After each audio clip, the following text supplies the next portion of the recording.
Hello friend, સ્વાગત છે તમારું મારી ગુજરાતી રસોઈ ટિપ્સ ચેનલમાં। તો આજે આપણે બનાવીશું સોજી અને લીલા વટાણાનો નવો નાસ્તો। તો ચાલો આપણે બનાવવાનું શરૂ કરીએ। તો સોજી અને લીલા વટાણાનો નાસ્તો બનાવવા માટે મેં અહીંયા એક વાટકી સોજી લીધો છે અને આપણે અહીંયા એક વાટકીથી થોડા વધારે લીલા વટાણા લીધા છે। તો સૌથી પહેલાં આપણે સોજીને દહીંની અંદર પલાળી લઈશું। તો જેટલો સોજી લીધો છે એનાથી આપણે અહીંયા અડધું દહીં લેવાનું છે। સાથે જ આપણે અહીંયા અડધી વાટકી જેટલું પાણી લઈશું।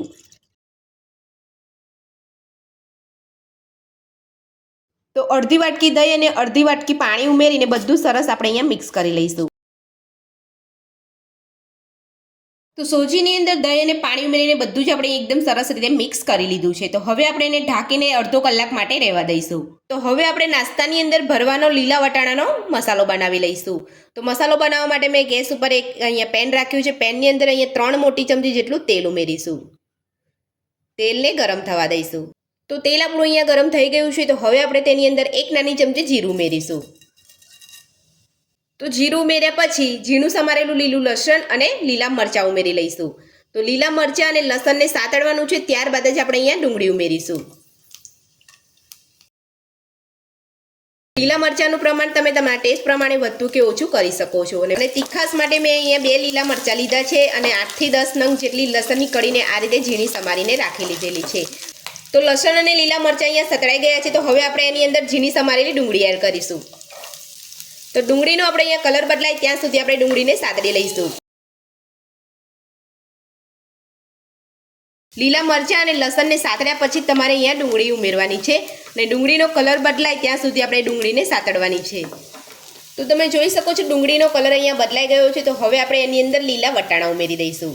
તો લીલા વટાણાને મેં અહીંયા સાફ કરી અને ધોઈને રાખેલા હતા। તો તમારે પણ આ રીતે લીલા વટાણાને ધોયા પછી તમારે અહીંયા ઉમેરવાના છે।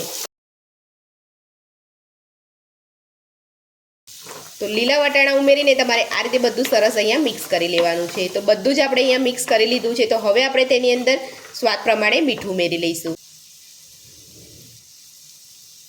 તો સ્વાદ પ્રમાણે મીઠું ઉમેરીને આપણે અહીંયા બધું જ મિક્સ કરી લઈશું અને 3 થી 4 મિનિટ આપણે વટાણાને આ રીતે મિક્સ કરી અને સાતળતા જઈશું।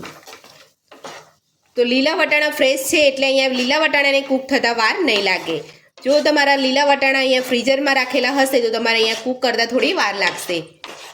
એટલે તમારે અહીંયા મીડિયમ ગેસ ઉપર જ તમારે અહીંયા 3 થી 4 મિનિટ માટે તમારે લીલા વટાણાને સરસ રીતે સાતળી લેવાના છે। તો 3 થી 4 મિનિટ જેટલો સમય થઈ ગયો છે ને આપણા વટાણા અહીંયા કૂક થઈ ગયા છે। તો હવે આપણે તેની અંદર મસાલા કરીશું। તો નાની અડધી ચમચી જેટલો હળદર પાવડર ઉમેરીશું। નાની અડધી ચમચી જેટલું મરચું ઉમેરીશું।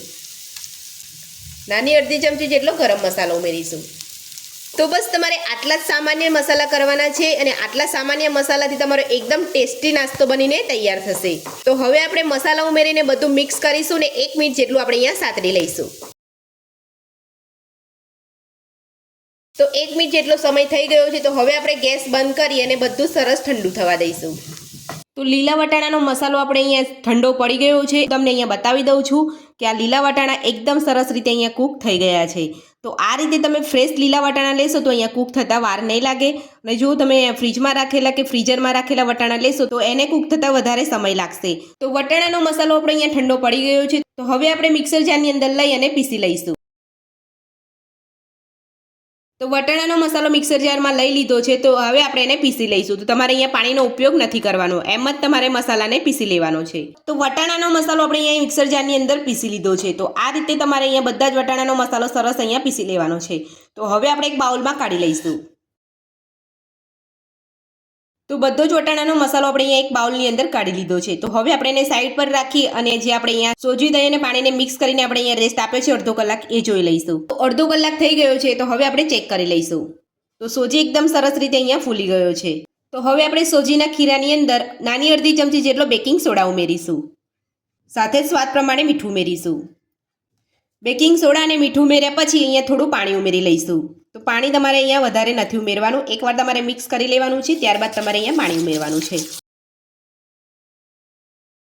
તો ખીરું તમારું અહીંયા વધારે પાતળું ના થઈ જાય તેનું તમારે અહીંયા ખાસ ધ્યાન રાખવાનું છે। તો સોજી અને દહીં સરસ મિક્સ થઈને આપણો સોજી એકદમ સરસ અહીંયા ફૂલી ગયો છે। તો આ નાસ્તો તમારો ખૂબ જ ઓછા સમયની અંદર અને ઘરમાં રહેલા બહુ ઓછા મસાલાની અંદર તમે આ નાસ્તો બનાવીને તૈયાર કરી શકો છો. એકદમ ટેસ્ટી નાસ્તો બનીને તૈયાર થાય છે.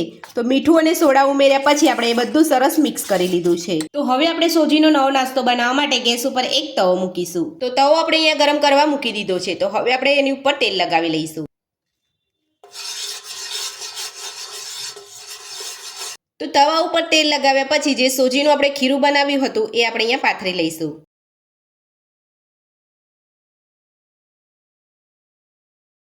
તો ખીરું તમારે અહીંયા વધારે નથી પાથરવાનું. આ રીતે તમારે અહીંયા થોડું જ ખીરું પાથરવાનું છે. તો હવે આપણે જે વટાણાનો મસાલો બનાવીને રાખ્યો હતો એની આપણે અહીંયા ટિક્કી બનાવી લઈશું.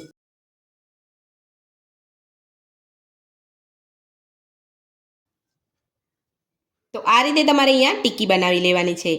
તો હવે આપણે જે તવા ઉપર ખીરું પાથર્યું હતું એની ઉપર આ ટિક્કી મૂકી દઈશું.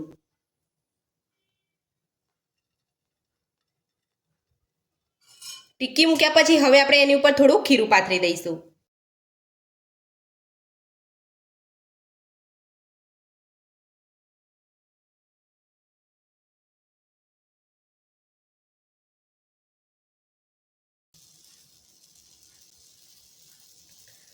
તો આ રીતે ખીરું પાથરી લીધા પછી હવે આપણે થોડું તેલ લગાવી લઈશું. તો હવે આપણે એને ઢાંકણ ઢાંકીને 2 મિનિટ માટે થવા દઈશું. તો તવા ઉપર આપણો નાસ્તો અહીંયા બની રહ્યો છે ત્યાં સુધી આપણે અહીંયા વટાણાનો મસાલામાંથી ટિક્કી બનાવી લઈશું. તો તમારે અહીંયા ટિક્કી નાની મોટી તમે અહીંયા બનાવી શકો છો. તો મસાલામાંથી બધી જ ટિક્કી બનાવી લીધી છે. તો હવે આપણે નાસ્તાને મૂકે 2 મિનિટ જેટલો સમય થઈ ગયો છે. તો હવે આપણે ચેક કરી લઈશું. તો 2 મિનિટ થઈ ગયા પછી હવે આપણે પલટાવી લઈશું. તો આ રીતે તમારે અહીંયા તવેથા ઉપર લઈ લેવાનું છે અને તવા ઉપર બીજું તેલ લગાવી લેવાનું છે. એટલે અહીંયા નાસ્તો એકદમ સરસ રીતે આસાનીથી અહીંયા નીકળી જાય. અને નાસ્તો આપણો બંને બાજુ એકદમ સરસ કૂક થઈ જાય. એ જ રીતે આપણે 2 મિનિટ ઢાંકીને થવા દઈશું. તો તમે જોઈ શકો છો એક બાજુ આપણો નાસ્તો એકદમ સરસ રીતે કૂક થઈ ગયો છે. તો એ જ રીતે આપણે બીજી વાર પણ અહીંયા નાસ્તાને 2 મિનિટ માટે થવા દઈશું. તો બીજી બાજુ પલટાવ્યા પછી 2 મિનિટ જેટલો નાસ્તાને સમય થઈ ગયો છે. તો હવે આપણે ચેક કરી લઈશું.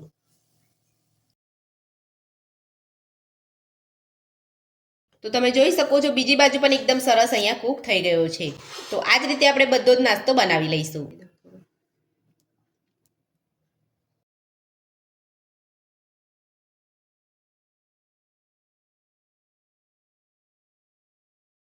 તો બીજી વાર પણ આપણે એ જ રીતે અહીંયા ટિક્કી મૂકીને પછી આ રીતે ઉપર ખીરું પાથરીને કવર કરી લઈશું ટિક્કીને. તો હવે આપણે ઢાંકણ ઢાંકીને 2 મિનિટ માટે થવા દઈશું. તો બીજી વાર પણ આપણે અહીંયા નાસ્તો મૂકે 2 મિનિટ જેટલો સમય થઈ ગયો છે. તો હવે આપણે એને ચેક કરી લઈશું. તો તમે જોઈ શકો છો બીજી બાજુ પણ એકદમ સરસ નાસ્તો અહીંયા થઈ ગયો છે. તો હવે આપણે એ જ રીતે તેલ લગાવી અને પલટાવી લઈશું.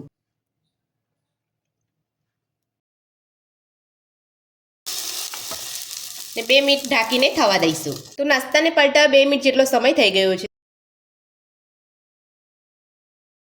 તો બીજી બાજુ પણ આપણો નાસ્તો એકદમ સરસ કૂક થઈ ગયો છે. તો આ જ રીતે આપણે બધો નાસ્તો બનાવી લઈશું. તો નાસ્તો બનીને આપણો અહીંયા તૈયાર છે. તો હવે હું તમને અહીંયા કટ કરીને બતાવી દઉં છું. તો એકદમ ટેસ્ટી મસાલાથી ભરપૂર આપણો સોજી વટાણાનો નાસ્તો બનીને તૈયાર છે. બધા નાસ્તાને કટ કરી અને સોસ સાથે આપણે અહીંયા સર્વ પણ કરી લીધો છે. તો સોજી અને લીલા વટાણાનો નવો નાસ્તો બનાવવાની રીત તમને મારી કેવી લાગી મને કોમેન્ટ બોક્સમાં કમેન્ટ કરીને જરૂરથી જણાવજો. અને મારી આ રીતથી તમે ઘરે એકવાર બનાવવાનું જરૂરથી ટ્રાય કરજો. આજની રેસીપી તમને પસંદ આવી હોય તો વિડીયોને લાઇક કરજો, ચેનલને સબસ્ક્રાઇબ કરજો, તમારા મિત્રોને જરૂરથી શેર કરજો. Thank you.